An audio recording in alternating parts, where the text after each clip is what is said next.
你有冇發現啊？好多教練入行嘅時候好熱血，幾年之後靜靜消失啦。問題唔係佢哋唔夠專業，而係現實唔教你點生存。教練每日面對嘅唔止係訓練，仲有收入壓力啊，家長期望啊，成績比較啊，長期情緒消耗。技術好可以帶你入行嘅，但係留得低靠嘅係另一套能力。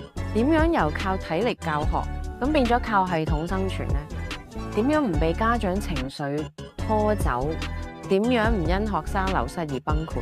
點樣由教練升級成行業裏面可以長期存在嘅人？呢一集唔講技巧，講現實，唔講熱血，講結構呢。如果你做緊教練呢，或者你小朋友有教練啦，你都應該睇，因為學生只係你人生一段時間，但教練呢份職業可能係一世。了解更多，快啲嚟 YouTube 頻道。如果大家有興趣了解更多，歡迎加入我哋頻道。